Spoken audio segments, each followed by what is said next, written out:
안녕하세요. 호원보험사 함께 상속 한정승인 2탄 2회, 오늘이 2탄 2회죠. 1탄에서 굉장히 많은 영상을 여러분들께 제공해 드렸는데 시간이 흐름에 있어서 다시 정리해야 되는 부분도 있고 해서 2탄 시리즈로 지금 2회 시작하겠습니다. 자, 오늘 주제는 1회에서 예고해 드린 바와 같이 한정승인후 청산 절차의 중요성인데요. 정말 중요한 내용이에요. 끝까지 영상 다 들으시고 좋은 정보 다 습득하시기 바랍니다. 자, 구독 신청 많이 해주시고요. 알림 설정 해놓으시고 계속 좋은 정보 받으시기 바랍니다.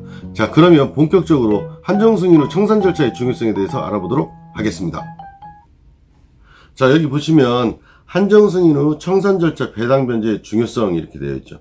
자, 우리가 사망하신 그 피상속인의 재산보다 빚이 더 많은 경우는 상속 개시 있음을 안 날로부터 3개월 이내 가정법원에 한정승인 심판 청구를 합니다.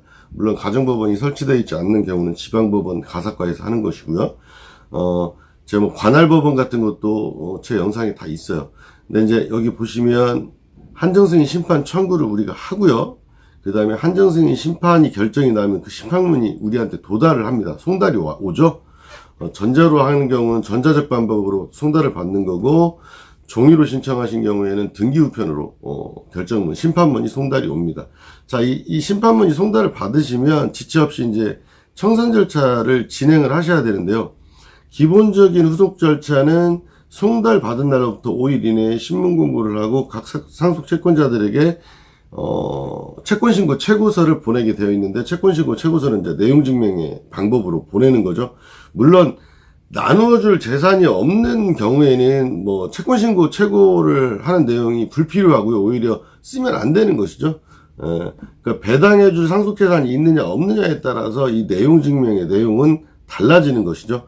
그 다음에 청산 절차도 어떤 식으로 할 것인지 예고를 해야 되기 때문에 한정승인을 한 이후에 어떻게 청산해서 배당 변제할 건지 이미 그림을 그리고 있어야 되고, 그러한 부분들을 채권자들에게 알려주는 내용증명을 보내는 겁니다. 자, 그리고 나서 실제 청산을 하는 건데요. 상속재산을 환가해서 적법하게 배당 변제를 하는 겁니다. 적법하게 배당 변제가 뭐죠? 우선권자를 해야지 않아야 되고요. 그러니까 우선권자에게 우선 변제를 해야 된다는 것이죠. 그 다음에 일반 상속 채권자들에게는 채권액에 비례해서 적법하게 배당 변제를 해야 되는데, 난해한 일이에요. 여기서 잘못 처리하면 이제 손해배상의 문제가 발생하고, 물론 방치해도 손해배상의 문제가 발생해요. 그래서 굉장히 중요한 업무면서 꼼꼼하게 일 처리를 해야 되는 부분이죠. 그 다음에 이 실제 청산은 상속재산을 환가하고 배당 변제하는 업무는 상속재산 파산 신청을 해서 법원을 통해서 해도 되는데, 제 영상에 보면 상속재산 파산 제도가 장점과 단점이 다 있기 때문에 그 단점이 어떤 것들이 있는지 잘 습득하시고 신청하셔야지 무작정 신청하시면 안 돼요. 특히 나누어줄 상속재산이 없거나 나누어줄 상속재산이 적다, 그런 경우는 이 상속재산 파산제도를 선택하면 아주 안 좋은 선택을 하시는 거예요. 그래서 불필요하게 하거나 하면 안 되는 경우조차도 이 제도를 이용하는 분들이 계신데 굉장히 본인들한테 큰 해가 미칠 수도 있습니다. 그래서 상속재산 파산을 해야 될지 아니면 스스로 임의 청산을 해야 될지는 각 사안마다 한정승인한 내용에 따라서 재산 상태에 따라서 다 다른 것입니다. 그래서 이렇게 이제 실제 청산 업무를 해야 되는데 이게 왜 중요하냐는 문제가 생기죠. 그래서 실제 청산을 하지 않았을 때 어떤 문제가 발생하는지 제가 좀 정리를 해봤어요. 끝까지 들으셔야 돼요. 실제로 청산을 어떤 사례에서 왜 청산을 해야 되는지까지 사례까지 다 나오니까 끝까지 들으시면 도움이 됩니다. 자, 그러면은 그 다음 문제, 자, 청산을 거치지 않았을 때 발생하는 문제예요. 자, 첫 번째, 내용 증명으로 한정승인한 사실을 알리지 않으면 상속채권자들은 우리가 한정승인한 사실을 알 길이 없어요. 개인정보를 알 길이 없어요. 나 혼자만 아는 거예요. 그래서 다 나중에 소송이 들어와요. 돈이 더 들겠죠? 그래서 청산 절차를 반드시 해야 되는 거예요. 그 다음에 신문 공고를 하지 않으면 손해배상의 문제가 발생한다. 우리가 한정승인한 이후에는 5일 이내에 송달을 받고 나서 5일 이내에 신문 공고를 하게 되어 있는데요. 모르는 채권자가 있을 수 있잖아요. 우리가 한정승이 일할 때 소극재산에 빚을 막 적어서 제출을 했는데 그게 전부는 아니거든요. 뭐 안심상속 원스톱 서비스 상속인 금융거래 조회를 통해서 금감원에서 조회된 채무는 전체가 아니라 극히 일부인 것이죠. 예. 개인들한테 진 채무들 같은 경우도 채무불이행자 명부등재가 되어 있지 않는 한 알 길이 없는 것이고, 그래서 신문 공고를 반드시 해서 모르는 채권자에게도 채권 신고를 할 수 있는 기회를 주어야 돼요. 그렇지 않으면 손해배상 문제가 발생을 합니다. 그다음에 상속채권자 중에서 일부 채권자만 강제 집행을 하는 경우 나머지 상속채권자들은 손해를 보죠. 이거는 뒤에 내가 또 사례로 해놨어요. 그 사례 보시면 돼요. 그래서 손해배상 문제가 발생할 수 있어요, 항상. 또 자동차가 있는데 방치하는 경우 부당소비 문제가 발생합니다. 왜? 자동차는 시간이 흐르면 소비되는 거예요. 가격이 떨어지잖아요. 운행 안 했는데 그거 자체도 소비일 것 같아요, 제 생각에는. 실제로 이게 대법원 판례가 있다든지 아직까지 그런 상태는 아닌데, 언젠가 누군가 너 자동차를 3년 동안 그대로 놔뒀으면 부당소비야 라고 주장하는 채권자가 나타날 거예요, 결국은. 그래서 자동차가 있으면 방치하시면 안 되는 거예요. 이 부당소비로 확정이 되면 한정승의 효력이 없어져요. 그래서 반드시 뒤처리를 하셔야 되는 겁니다. 자, 이전 등록하지 않으면 또 과태료가 나와요. 또 책임보험 가입하지 않아도 또 과태료가 나옵니다. 그래서 이 청산 절차를 거치지 않을 때 발생하는 문제들이 계속 나오는 거죠. 뒤에 계속됩니다. 자, 5번째. 제가 지금 목이 어제 전화로 상담을 너무 많이 해서 그런지 목이 너무 안 좋아요. 좀 이해해 주세요. 이게 목 관리를 해야 될 것 같아요. 자, 청산 절차를 하지 않으면 나도 모르게 부당소비, 은닉의 문제가 발생할 소지가 있는 거예요, 항상. 근데 부당소비나 은닉이라고 확정이 되면 한정승인은 효력이 없게 되는 거예요. 한정승인을 했다 하더라도 무효가 되는 사유가 있을 수가 있어요. 그래서 부당소비나 은닉의 문제가 발생하지 않도록 지체 없이 청산 절차를 거쳐서 마무리를 해오셔야 되는 거죠.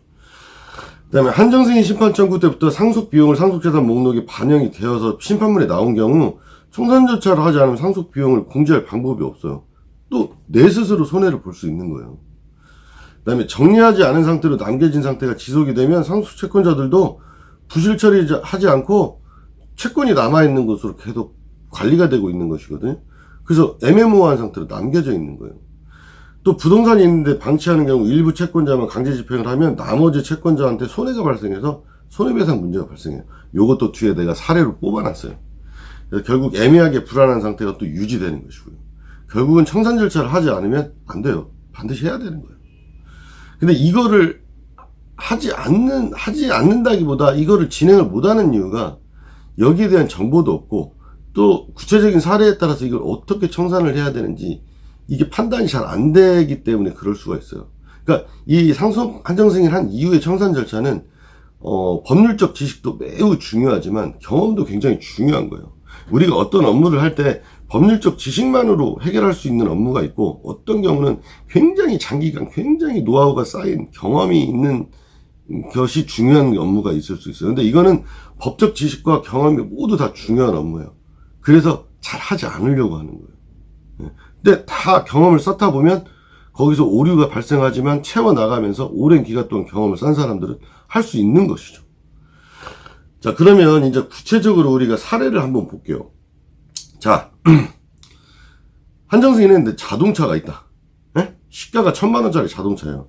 여기에 저당권자가 300만원 저당권을 설정해 놓고 있고, 저당권자의 실제 채권액은 1,300만원이다. 이게 저당권자 실제 채권액 1,300만원인데 300만원만 설정을 했어요. 굉장히 많은 사례예요. 그러니까 자동차를 살 때 우리가 캐피탈한테 돈을 빌리는데, 예를 들어서 3,000만원을 빌렸어요. 근데 300만원만 설정하는 경우 굉장히 많아요. 왜 그런지는 저도 잘 모르겠어요. 그렇게만 해도 된다고 생각하는 것 같아요. 그 당시에 신용을 놓고 봤을 때는 전액 설정하면 비용이 들어가니까 비용을 줄이는 차원에서 저 정도만 해놓는 경우들이 있어 보여요. 그런데 이제 시간이 흐르면서 일부 빚은 갚고 1,300만 원만 남은 건데 저당권은 300만 원만 설정되어 있는 거예요. 그러면 또 나머지 상속채권자가 10명이 있고 각 1,000만 원씩 채권이 있다. 그러면 이 자동차는 이게 환가를 해서 저당권자한테 300만 원이 우선 변제되는 거죠. 저당권 설정액이 우선권이니까. 그리고 나머지 환가 한 700만원은 이 10명과 이 11명이죠. 실제 채권액이 1000만원이 또 남으니까 이 11명한테 채권액에 비례해서 나눠줘야 되는 거예요. 청산을 위한 형식적 경매를 통해서 저당권자 300만원, 나머지 상속인이 배당받아서 11곳에 배당 변제해야 되는 거예요. 이렇게 해야 정리가 끝나요. 근데 방치하면 부당소비 문제가 발생할 소지가 있고, 이전 등록 책임보험 가입하지 않으면 과태료가 생기고, 부당소비 문제가 아니라고 해도 자동차 가입은 계속 감소하게 돼서 나중에 청산절차를 게을리한 부분 때문에 또 다툼이 생길 수 있어요. 그래서 이런 사례에서 보더라도 자동차가 있으면 지체 없이 청산 절차를 하셔야 되는 거예요. 방치하시면 큰일 나는 거예요. 자, 다음. 은행에 돈이 있다. 은행에 2천만원 있고 상속채권자가 10명인데 각 2천만원씩 채권이 있는 사람이다. 원래대로 하면 200만원씩 배당해주면 돼요. 채권액이 같으니까. 다르면 채권액에 비례해서 하는 거니까 이건 얘 자체가 채권액이 같은 거기 때문에 똑같이 배당액이 나왔지만 채권액이 다르면 배당액이 다른 거예요. 더군다나 여기는 우선권자가 없음을 전제로 하는 것이겠죠. 상속채권자 중에서 한 곳에서 위 은행예금 2천만원을 압류해가지고 다 가져가 버렸어요. 10군데다 나눠줘야 되는데 한 사람이 다 한 곳에서 다 가져가 버렸단 말이에요. 그러면 나머지 상속채권자들에게는 손해가 발생하는 거고, 이런 문제는 손해배상 문제가 발생하게 되는 거예요. 그래서 청산 절차를 해야 되는 것이죠. 자, 다음에 집이 있다. 시가가 5억 원이고 근저당권자가 우선권자인데 3억 원에 설정이 되어 있다. 일반 상속채권자 5명이 1억 원씩 있다. 이걸 채권자들이 알아서 나누어 가져간다고 잘못 생각해서 방치했다? 일반 상속채권자 중에서 2명만 가압류를 했어요. 근데 이게 경매가 됐다고 쳐봐요. 근저당권자가 경매 신청해서. 그래서 다 나눠 가지고 나머지 채권자 3명만 손해가 생겼다면 또 손해배상 문제가 생기거든요. 그래서 이러한 것들은 청산을 위한 형식적 경매나 상속재산 파산 신청을 해가지고 손해가 발생하는 채권자가 없도록 해줘야 되는 거예요. 그렇지 않으면 이렇게 계속 발생하는 문제들은 한도 끝도 없는 것이죠. 그래서 이 한정승인 후 청산 절차 배당 변제의 중요성은 아무리 강조해도 지나치지 않습니다. 그래서 이 실제 청산하는 문제는 상속재산 파산으로도 가능하고 임의 청산도 가능하지만 상속재산 파산 경우에 따라서 불필요하거나 하지 않아도 되는 경우에 하는 경우는 피해야 되는 것이고, 실제로 상속재산 환간과 배당 변제도 임의 청산으로 도저히 불가능한 경우도 있어요. 예를 들면 뭐 선박이 있다든지 부동산이 너무 많다든지 채권자가 너무 많다든지 채권자 중에 채권의 진실성 여부에 다툼이 있다든지 굉장히 많은 사례들 중에서는 또 안 되는 경우가 있어요. 그럴 때는 상속재산 파산으로 가야 되겠죠. 근데 이게 가능한데, 임의 청산이 가능한데 불필요하게 상속재산 파산할 필요까지는 또 없을 수도 있고요.